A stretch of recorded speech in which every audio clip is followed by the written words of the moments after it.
আল্লাহর রসুল হিজরত করেন নাই, তখন বাংলাদেশে 4 সাহাবী চলে আসছিলেন। বাঙালিরা সাহাবীদের চেহারা দেখা মুসলমান হয়েছে। বাংলাদেশের ইসলামের বয়স আর মদিনার ইসলামের বয়স কাছাকাছি, সমসাময়িক বললেও ভুল হবে না। 4 সাহাবী চলে আসছে, আবু ওয়াক্কাস, ওহাব ইবনে মালিক, কাসেব ইবনে হুযাইফা, উরওয়া ইবনে সাসা। এইখান থেকে 2 জন চিনে গেছেন। আবু ওয়াক্কাস রাদিয়াল্লাহু তাআলা আনহুর কবর চীনে, ওহাব ইবনে মালিক রাদিয়াল্লাহু তাআলা আনহুর কবর মঙ্গোলিয়ার বর্ডারে। কিন্তু 2 জনের কবর ইতিহাসবিদরা বলে এই মাটির নিচে।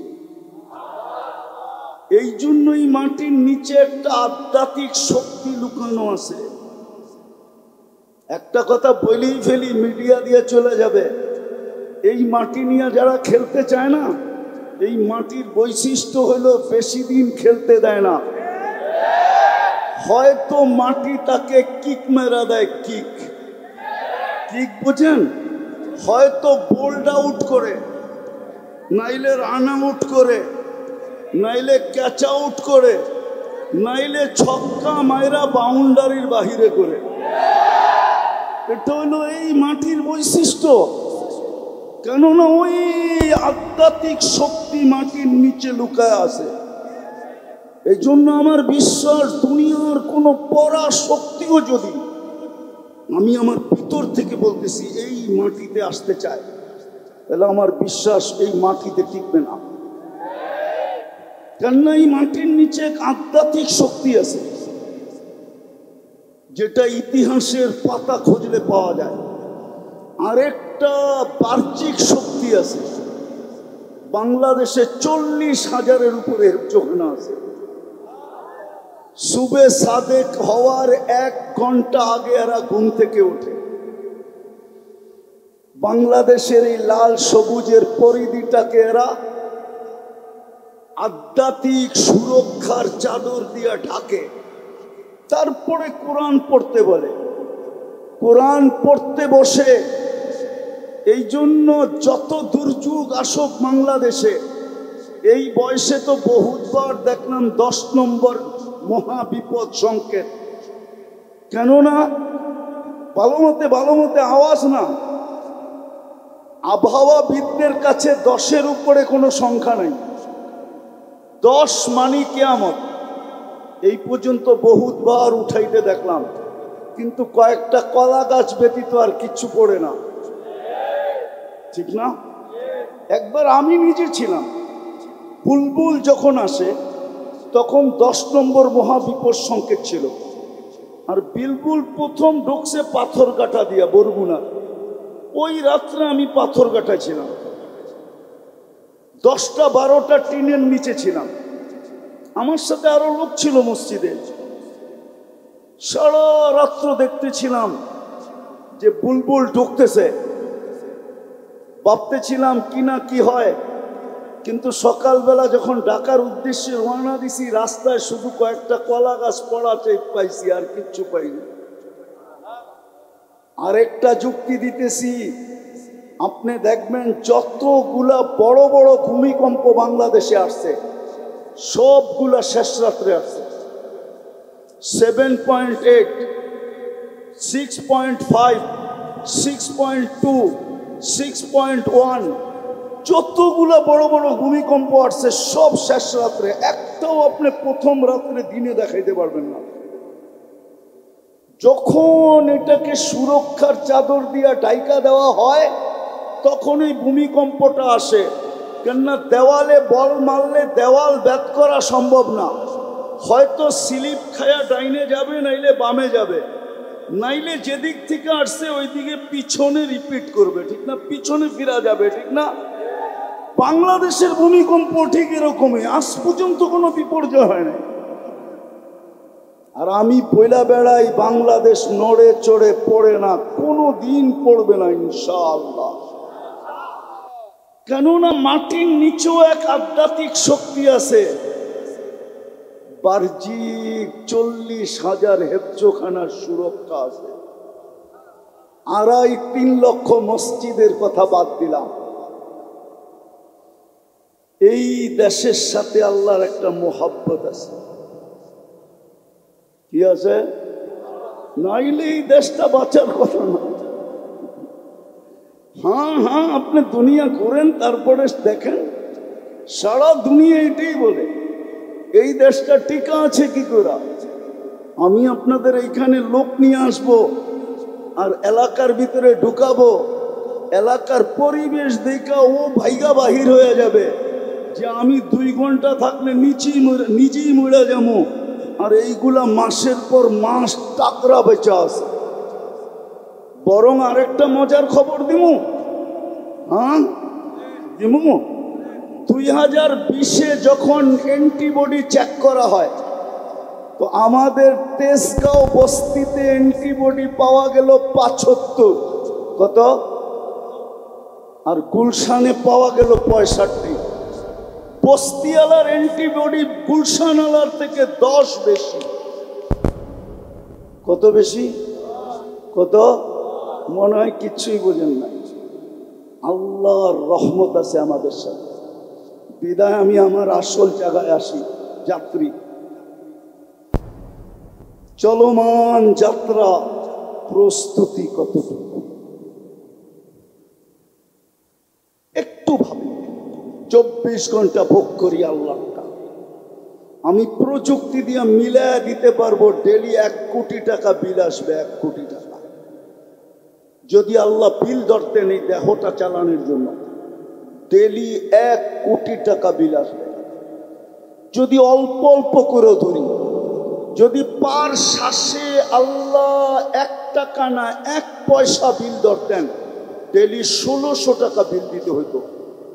যুবক, তুমি বিল দিতা না চ্যাট করতা, না অ্যান্ড্রয়েড সেট কিনতা, না তুমি ওয়াইফাই বাড়িতে লাগাইতা, না নেট কেনার সুযোগ হইতো? বলো আমাকে। 1600 টাকা ডেলি বিল দিতে হইতো, পার শ্বাসে 1 পয়সা। 16,500, 1,60,000 বার আমরা শ্বাস প্রশ্বাস নিই। বাংলাদেশের শিক্ষিত মানুষগুলার বিবেক তো খুলল না, আমার জাতির তো বিবেক খুলল না। খোলাইতে তো চাইছিলেন যমুনা গ্রুপের মালিক। করোনায় যখন মারা যেতেছিলেন তো চিৎকার দিয়া ডাক্তারের টিমকে বলতেছিল, আমাকে স্বাভাবিক শ্বাস নিতে দে, আমি এন্টার কোম্পানি তোদের নামে লেখা দিব। এখনো পেপারে ওটা লেখা আছে। আমি নাম বললাম না, শুধু গ্রুপের নাম বললাম। এখনো নেটে সার্চ দিলে পাওয়া যাবে। স্বাভাবিক শ্বাসের বিনিময় এন্টার কোম্পানি, যেটা এখন কয়েক লক্ষ কোটি টাকা যেটার দাম, যাদের পুঁজি লক্ষ কোটি টাকার উপরে, এন্টার কোম্পানি লেখা দিতে চেয়েছে শুধু স্বাভাবিক শ্বাসের বিনিময়। যাত্রী তো প্রস্তুতি কতটুকু? আমি কথার শেষ জায়গায় চলে আসছি। প্রস্তুতি নিয়ে গেলেই মিলবে, অঙ্গীকার পুরা হবে। এই উম্মতের সাথে আল্লাহর অঙ্গীকার, ইন্নাল্লাহ আশতারা মিনাল মুমিনিনা আনফুসাহুম ওয়া আমওয়ালাহুম বিআন্না লাহুমুল জান্নাহ। জান্নাতের অঙ্গীকার, জান্নাত। আমার যুবক তো জান্নাত চিনে না, আমার সমাজ তো জান্নাত চিনে না। যদি যুবক জান্নাত চিনতো তাহলে কসম খোদার আমার যুবক কোনো দিন মাদকে আসক্ত হতো না, জান্নাতে আসক্ত হতো। জান্নাতে ও তো সারাদিন জান্নাত জান্নাত করতো। বলতো আল্লাহ কবে নিয়ে যাবেন, আবার কবে দিবেন, নিবেন কবে, জান্নাত দিবেন কবে। জান্নাত তো দেখতেছি, যেখানে যা চাবে তা মিলবে। যুবক, চিরদিনের জীবন মিলবে। আনতাহইয়াউ ফালা তামুতু আবাদা, চিরদিনের জীবন বলবে, মৌত কোনোদিন আসবে না। আনতাশিব্বু ফালা তাহরামু আবাদা, চিরদিনের যৌবন মনবে, বৃদ্ধ কোনোদিন হবে না। আনতাসিহু ফালা তামরাদু আবাদা, চিরদিনের সুস্থতা মিলবে, অসুস্থ কোনোদিন হবে না। আনতানামু ফালা তাইয়াসু আবাদা, চিরদিনের নিয়ামত মিলবে, কোনো দিন যাত্রা পরিমাণ কমবে না। তারপরেও তিনটা দিবে, মা তাস্তাহি আনফুসুকুম, যা মনে চাবে তা মিলবে। আজকে তো মনে চায়, ঠিক না? চায় না? বলবো অর্থকি, সর্তকি, নর্তকী, গায়িকা, সায়িকা, মডেল, সডেল, ঠিক না? মনে চায় না? স্বাদ মিটাও কেমনে? খালি মোবাইলে টাচ করে চুমা দিয়া রাগ হয়ে গেল মনে হয়, ঠিক না? এইভাবেই তো স্বাদ মিটাও, ঠিক না? জান্নাতে যেটা মনে চাবে ওটা তোমার। চোখে যেটা লাগবে ওইটাই তোমার। 6ষ্ঠ নাম্বার। এখন চোখে লাগে বেশি তাকাইলে জুতা দেখায়, ঠিক না? তোর কি মা বোন নাই সাইজ করমু বেশি করে? আর বেশি তাকাইলে প্যাকেট বানায় মিন্নির মতো বাড়িতে পাঠায় দেবো একবারে। জান্নাতে যেটা চোখে লাগবে ওটা তোমার। 7ম নাম্বার একটা আছে, আল্লাহ পানায় লুকায় রাখছে, মাঝে মাঝে শো করবে আর আমাদেরকে অবাক করে দিব। জান্নাতেও সমুদ্র সৈকত আছে 2টা। বাংলাদেশের লোকে মিল আছে, বাংলাদেশ জান্নাতের সাথে মিল আছে। বাংলাদেশেও 2টা সৈকত, জান্নাতেও 2টা সৈকত। বাংলাদেশের একটার নাম কুয়াকাটা, একটার নাম কক্সবাজার। জান্নাতের একটার নাম বাইদাজ, আরেকটার নাম বাইদাক। সকালে এক জায়গায় যাবে, বিকালে আরেক জায়গায় যাবে, ডেলি যাবে। প্রথম আড্ডা দিবে, তারপরে ওইখানে খাওয়া দাওয়া হবে। কুদরত দিয়া পাকায় আল্লাহ আইটেম পাঠাবে। যখন বাড়িতে ফিরতে শুরু করবে তো পর্দার ভিতর থেকে বাড়ি করে একটা ছেড়া দিবে, বুঝছো না? মনে হয় বোঝে না। চোখে চোখ লাগতে লাগতে দেরি, তোমার বুকে লাগতে দেরি হবে না। আজ পর্যন্ত কেউ দেখে নাই, তুমি ব্যতীত আর কেউ দেখবে না। প্রথম তুমি দেখবে, শেষ তুমি দেখবে, কেউ দেখে নাই। হাঁটু পর্যন্ত মুষ, কমর পর্যন্ত আম্বার, কাত পর্যন্ত জাফরান। চেহারা বানাইছেন হোয়াইট কাফুর দিয়া। 120 ফিট লম্বা হবে, চুলটিও 120 ফিট লম্বা হবে। 3 কিলোমিটার ঘেরের কুচি লাগানো লেহেঙ্গা পরা থাকবে। সুতার লেহেঙ্গা না, নূরের সুতা দিয়া কাপড় বানাবে। আমাদের নবীজি চোখে দেখা ঈশা আমাদেরকে বলছে। জাদু যদি জানতাম যুবক, আজকে সুযোগ ছিল। সামিয়ানা তো নাই, ডাইরেক্ট পর্দা সরায়া দেখায় দিতাম তোমাদের, ওই যে দেখ চায়া আছে। জাদু তো জানি না। হ্যাঁ, হায় হায়, আল্লাহ রসুল পায়ের রূপের কথা বলছে। লাউ কাশাফা সাকাইহি লাগাবা দাউকু শামস, পাও খুলে দিলে সূর্য চিরদিনের জন্য আলো হারায় ফেলবে। লাউ যাহিকা আলা দুনিয়া লাতানাব্বারাতিদ দুনিয়া কুল্লা, দুনিয়ায় হাসি দিলে সারা দুনিয়া আলোতে আলোকিত হয়ে যাবে। লাউ বাসাগা সাবআতি আবহুর লাসারা আদবা, 7 সমুদ্রে থুতু দিলে পানিগুলা মধুর মতো মিষ্টি হবে। বলো যুবক, ওই ঠোঁটে কিস দিলে কেমন হবে? মনে হয় দিলে লাগে না, ওই সময় মনে হয় বুজুর্গ হয়ে যাইবা, ঠিক না? এই হুজুররা 40 বছর আগে ছাড়বো না, 40 বছরের আগে। 40 বছর মনে হবে 40 সেকেন্ড। তারপরে গালে চিমটি দিবে আর বলবে খালি ঠোঁট। আর কাহিনী বানায় নাই আল্লাহ কিছু আমার ভিতরে? চল কামরায় তোরে কাহিনী দেখাই। বেউকুব, খালি ঠোঁট ধরে বয়ে আসিস, আর কিছু নাই আমার ভিতরে। আলাইসা ফিয়া লাকা রাগবা, খালি ঠোঁট। আলাইসা ফিয়া লাকা রাগবা, আমার ভিতরে তোর জন্য আকর্ষণের আর কিছু নাই। চল কামরায়, বেউকুব। ও যুবক, ওই জান্নাত দিয়া কিনব। চলো আজকে প্রস্তুতি নেওয়ার জন্য প্রথমে তওবা করি। তওবা করবা পাক্কা? ওলামা আমার সাথে একমত হবে। এখন রাতের 3 ভাগের 1 ভাগ অতিবাহিত হয়ে গেছে। আল্লাহ ডাকতেছে, হাল মিন মুস্তাগফির, কে আসিস মাপ চাবি? আমি চলে আসছি তোদের দুনিয়ার ছাদে। বন্ধুর দিকে তাকায় চলে আসছি, তোদের দিকে তাকায় চলে আসছি, মোহব্বতে চলে আসছি। নাহলে আল্লাহ সামান্য পদওয়ালা মানুষকে দুনিয়াতে দেখি, সামান্য পদবিওয়ালা, সামান্য একটু পদওয়ালা ধরা ছোঁয়ার বাইরে চলে যায়। এমন বাপ নিয়ে রাস্তায় চলে মনে হয় জমিনই পা দিতে চায় না। মালাকুল মৌত মনে হয় ওনারে দেখলে ভয় পায়।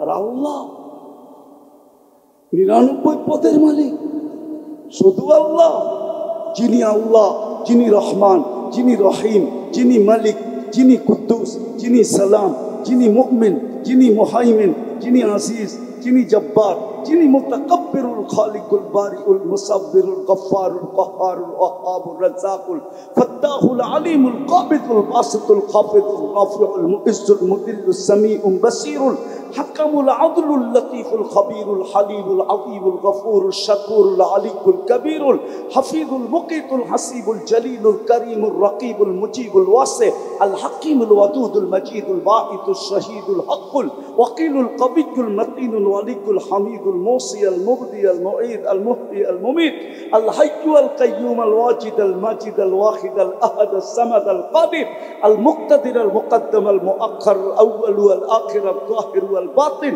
الوالي المتوالي البر التواب المنتقم العفو الرؤوف مالك الملك ذا الجلال والإكرام المقسط والجامع والغني والمغني المانع الضار النافع النور الهادي البديع والباقي الوارث والرشيد الصبور جل جلاله যিনি 99 পদের মালিক। ওই আল্লাহ চলে আসছে, ওই আল্লাহ ডাকতেছে। রাজি তওবা করতে? হ্যাঁ রাজি? কে কে রাজি দেখি? তাইলে বলে দাও আল্লাহ অতীত থেকে তওবা করলাম। পাক্কা? আল্লাহ কবুল করো। যদি মনের থেকে কইরা থাকি আজকে এই মজমার গুনাহ মাফ। এই মজমার সাথে মিলাদ দূরে দূরেও যদি কেউ তওবা করে থাকে ওরও গুনাহ মাফ। হায় হায় ওলামা আছে এই জন্য একটা হাদিস শোনায় দিই। এই উম্মতকে আল্লাহ এত ভালোবাসে, এই উম্মতে তো গুনাহ মাফও চাইতে হয় না। হাদিস বলে ফালাম্মা তায়াক্কানতা বিল বাওয়ার ওয়া যানানতা আন্নাকা মিন আহলিন নার মানাহতা ইলাইকা রিদওয়ানি ওয়াল্লাইতু ইলাইকা গফরানি ওয়া কুলতু লাকা লা তাহজান গফারতু লাকা যুনুবা ওয়াল আওসার ওয়া লিআজলিকা সাম্মাইতু নাফসি আল আজিজুল গফফার। আল্লাহ বলে উম্মতে মুহাম্মদী যখন ভাবে যে আমি বুঝি দুযোগী হয়ে গেলাম, ওর এই ভাবনা আমাকে জায়গায় থাকতে দেয় না। আমি রেজার চাদর দিয়ে ঢাকতে দেরি করি না, মাগফিরাতে ডুবাইতে দেরি করি না। ছুটা আইসা কুদরতি হাত ওর পিঠে লাগায় বলি চিন্তার কোনো কারণ নাই, তোর ভাবনাই আমি তোর গুনাহ মাফ করে দিলাম। তোর জন্যই তো আমি আজিজুল গফফার। আর মাফ চাইলে কিরম হবে? চলেন, প্রস্তুতি নেই। মুহাম্মদুর রাসূলুল্লাহ এই জন্যই আসছে।